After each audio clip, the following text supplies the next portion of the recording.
You sure this red shirt looks okay on me? Or this mauve? I really like what, it. What color is it? I don't know what color that is. That's kind of like a brick maroon Is color. it mauve? No. It's not mauve? No, definitely not. Looks like puke color red shirt. No, I love that color. Trying Nice something color. different. So keeping it a little warmer on this cold, chilly day. Yeah, as you're sitting here in shorts. Shorts and t-shirts. Shorts and sweatshirts. 25 degrees and he's in shorts. So the big question is this: how are leaders like you that recognize people and technology are the backbone of the company they're building continue to make progress when they have no clear idea on how to develop individuals and utilize technology in a way that helps them remain profitable? That is the question, and this podcast will give you the answers. This is Tom and Michaela, and welcome to the Heart and Hustle Podcast. So I want to ask you a question.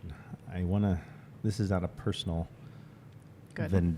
This is not a personal path in which I am going down this evening.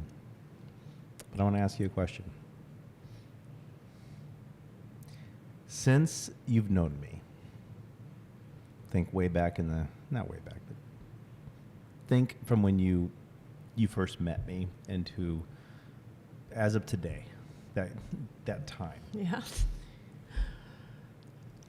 Have I changed? For the good, for the better, for the worse, have I changed? Am I the same person then as I am now? In a lot of ways, yes. But in a lot of ways, no. Okay. Do you feel so elaborate on that. Let's talk about that. I don't want to preload or ask questions. I don't think the core of who you are has changed, but you have grown, you have evolved, you have had numerous different experiences. You have had good times and bad times, and I mean, it all shapes who you are. And we've gone through a lot and had a lot happen and done a lot since we've been together even, and it changes a person. You cannot stay the same. You can't stay the same. A person is meant to grow and change and evolve, and if you're not, you might as well be dead. So it's no secret. Obviously, we're both remarried. Well, married to each other now. Came from previous relationships. Mm-hmm. How? And there is a point here, but how is that different? Like, how is that different? How's what different? That change. Is it? In you? Not in me. So there is a point when you have two people and you have a series of changes that happens. Nothing stays the same. Nothing is going to be the same it was 15 years ago, 10 years ago, 5 years ago, a week. But what happens if one person changes, just like you said, I've changed with you, and the other doesn't? Good luck. Like, that relationship probably isn't going to last, because even though... Do you think the source of rapid change, like, can someone change too rapidly, too quickly, even though the other person is changing, but they're just not changing fast enough to keep up, and thus the gap gets wider and wider and wider to the point where you can't catch up? Is that detrimental? I guess it could potentially be, but it all depends on, it depends on where each person is headed. If each person is changing and headed in the same direction, generally speaking. And what happens if that direction changes? So it depends on what both people want. As it relates to the relationship.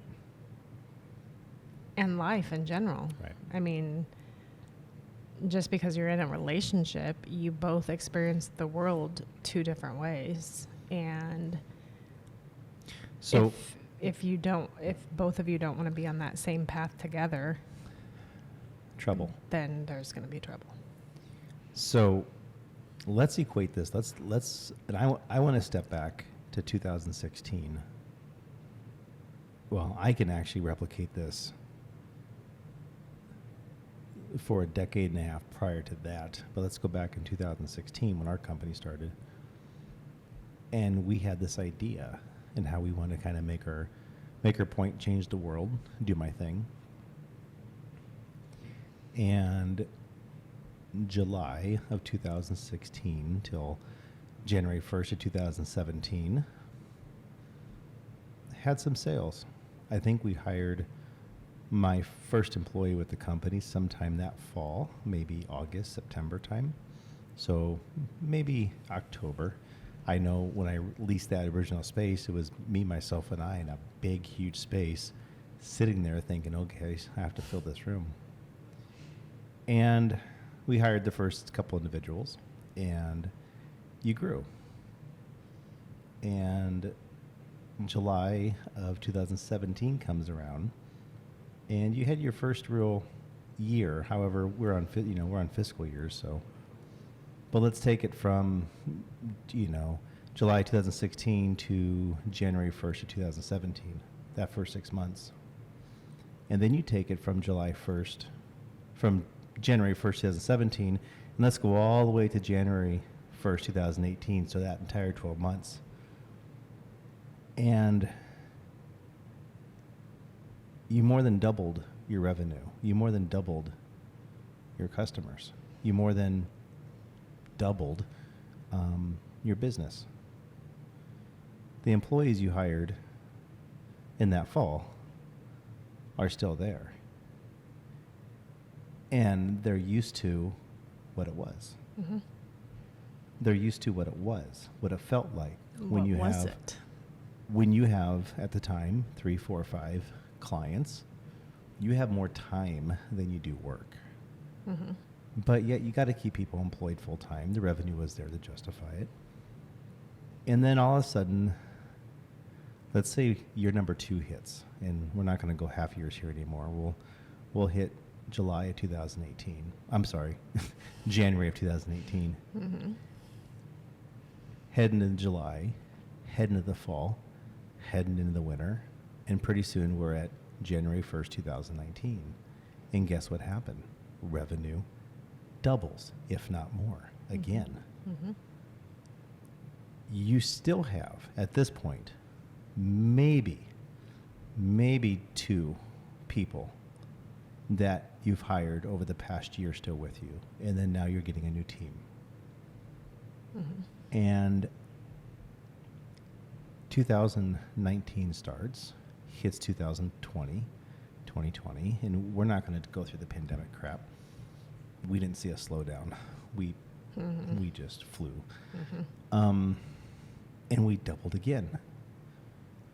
And we've had our ups and downs with employees. We talk about it, not often, but sometimes. Mm-hmm. You love everybody to death. You want everybody to succeed. But then after someone's with you for a year and a half, 2 years, they think you've changed. They think that you're not the same person at which you were when they started. And that person starts to become frustrated. And they start to become angry. And then all of a sudden, the employer becomes toxic. Hate that word. Mm-hmm. And you grow again. And we keep on the same path as you grow again. And what's happening is, I believe, and we see this in the consultative roles at which you work with inside of your clients. We see it within our company. There's no secrets there. But when you hire someone and then the business goes through change, because when we first started, there was no revenue. There wasn't like an influx of money. There was not a money source. There was no venture capital. There was no funding. There was no loans. There was no debt. There was nothing. I did not take $1 from old 401ks or savings that I had to start the company. I simply just went to work one day, said we're open for business, went and sold a couple of agreements, and grew from there. And as we grew customers, we added employees. As we grew customers, we added employees. And as we grew customers, we had to create processes. And processes, as people that know me, I do not like process and procedure and everything. But at the end of the day, you're trying a million different things. You're trying to run a business. You're trying to make sure bills are paid. You're trying to keep customers happy. You're trying to keep your family happy. You're trying to make sure that you're still providing for your kids. You're trying to make sure the bills are paid. I think I said that. Making sure you have company vehicles, making sure you have health insurance and benefits, and you're trying. And what's happening is we're not taking loans out to do this. We're just simply trying different things. We're seeing down the path certain things may or may not be working, and we're seeing it pretty far in the future, in which, hey, if I do this, this is probably not going to work out, so we end up shifting. Now we're shifting, and we're shifting processes, procedures, the way that we do business, the way that we do things on top of growth and maybe getting busier. And then all of a sudden you take a look back, and I'm going to say Jason at this point. Jason works with inside the Soaring Group side, the executive director for Jason's Heart, and he's been with us for quite some time, and I can say his name with confidence, but he's been with us for several years, and he's been through a lot of these iterations of what we've done. And I mean this not in a bad way towards myself, but I was once told years ago by a CEO of, I think, probably a Fortune 200 company, maybe 100 company, I don't know.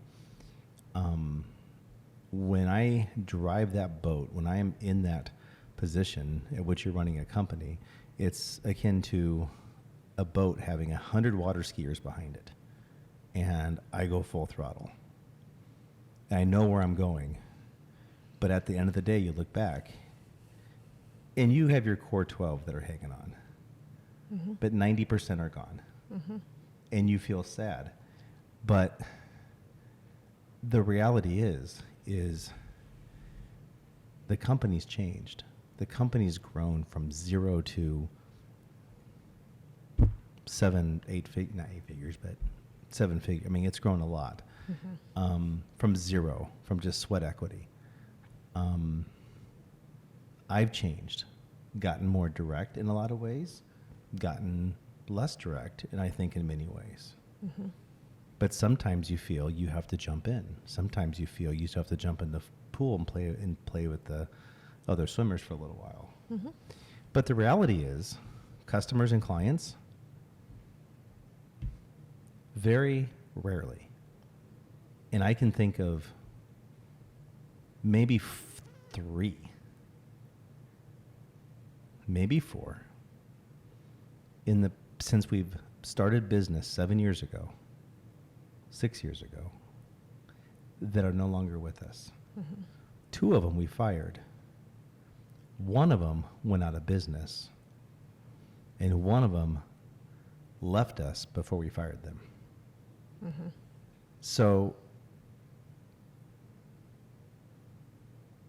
we as an organization, we haven't changed our stances, our morals when it comes to clients and customers.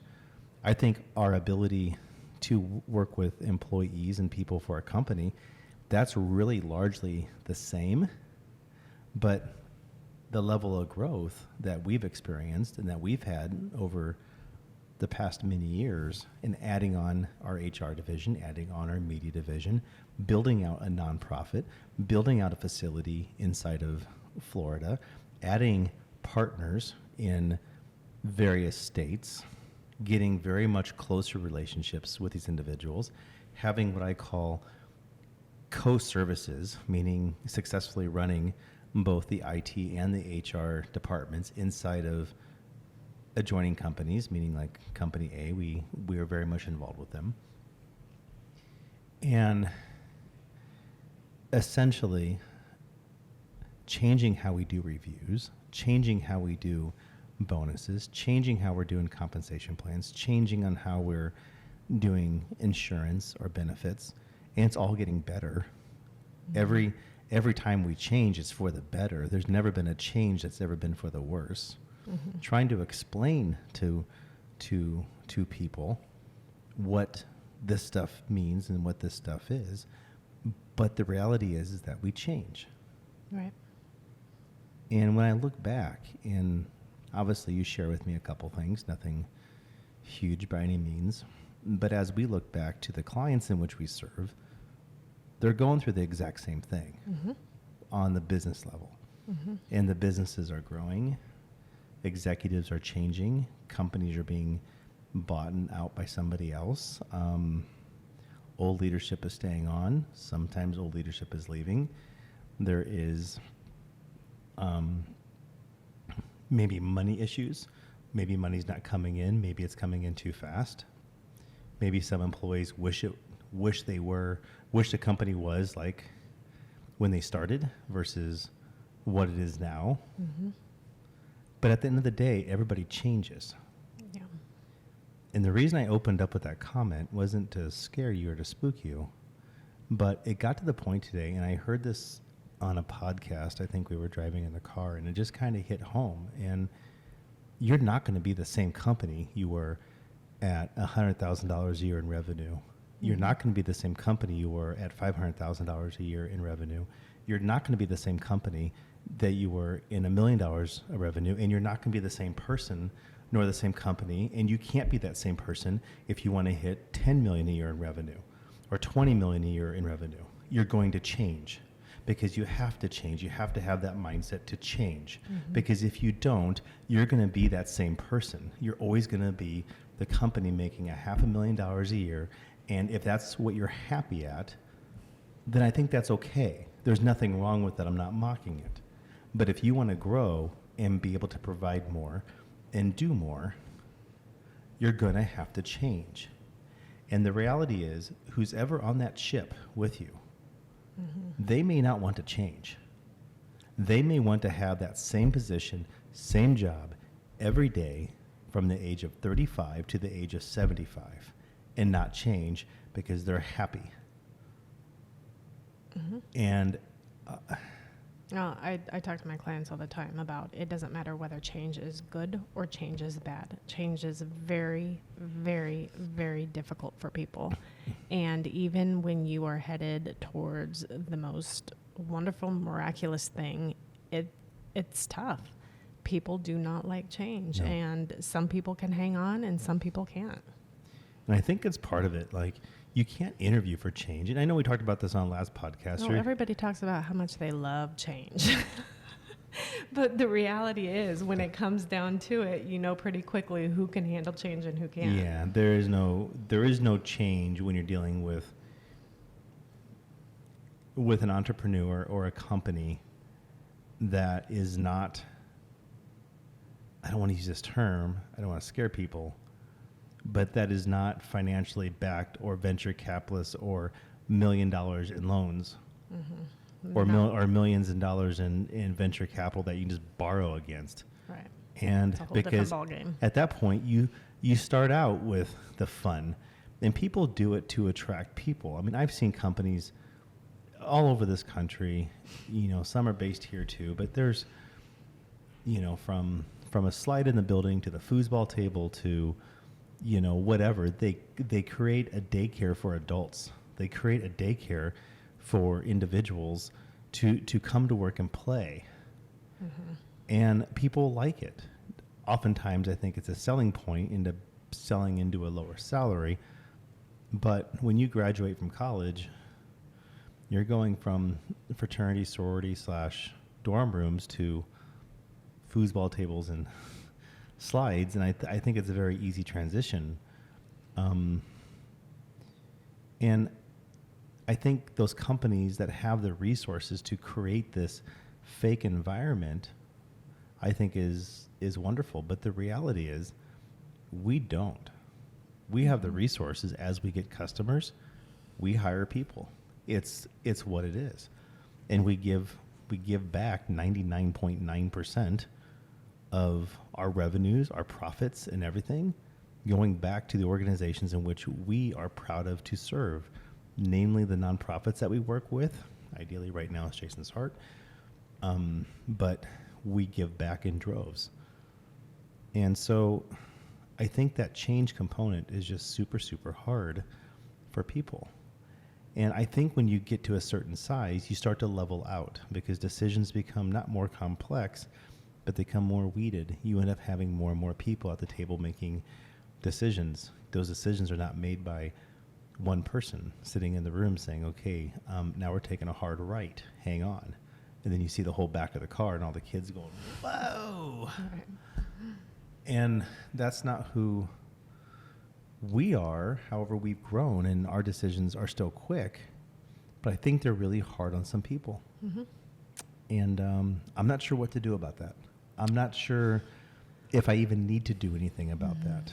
I think they're, this whole Twitter thing and this fiasco is mesmerizing because they went from 7,500 employees down to 3,500, down to 2,000. I heard something they were up under 1,000. I don't know if that's true or not. But they're weeding out the individuals that are there for daycare. They're weeding out the individuals that are there for the fun.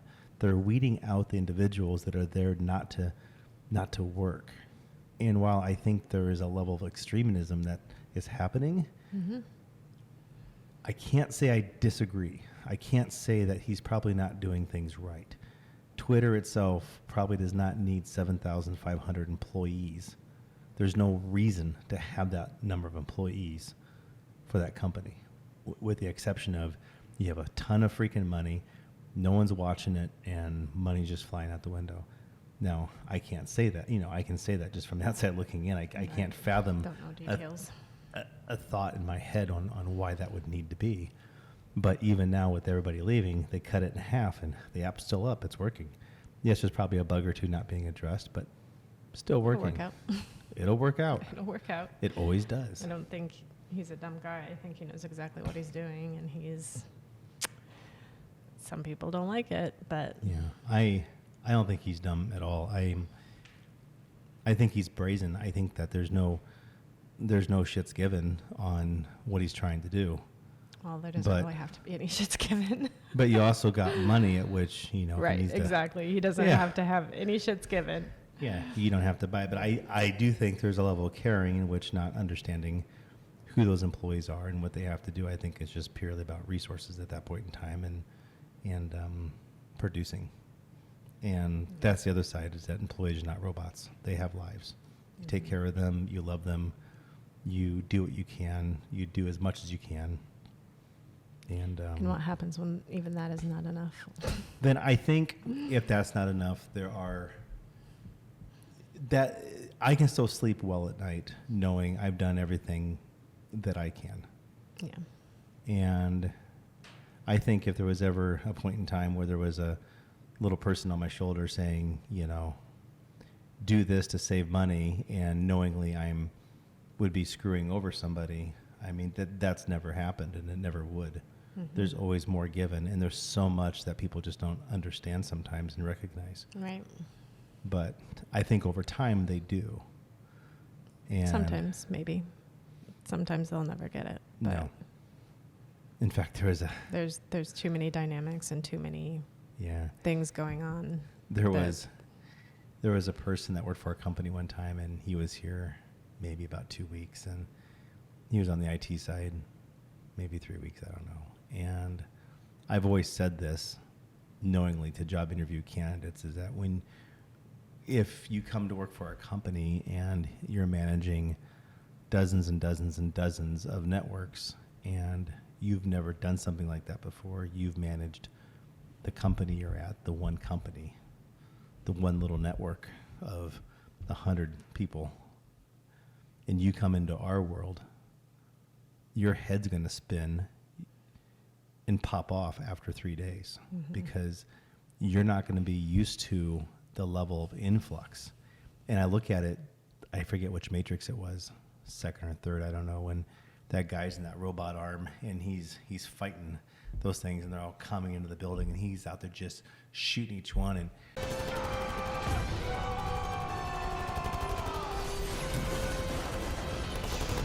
And sometimes your day feels like that. Like, it's like, holy crap, like I'm being dive bombed.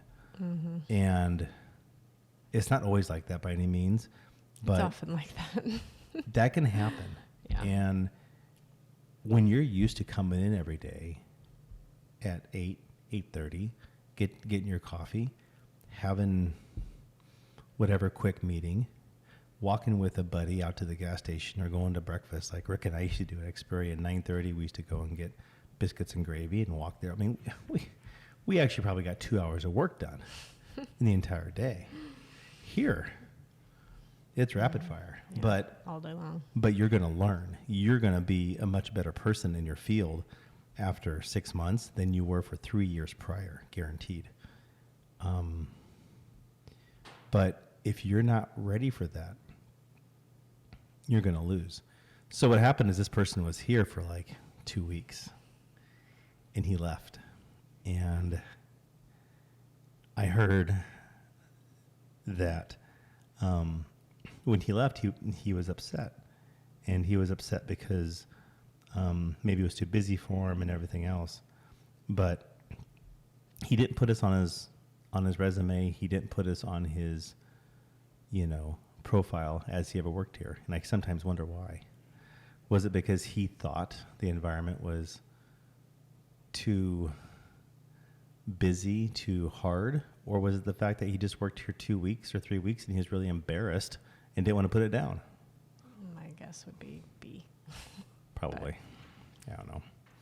But it's kind of fun. And overdoing, from doing and hiring individuals for the past 15, 18, 20 years in IT, I can look at resumes and I can look at people and almost without a shadow of a doubt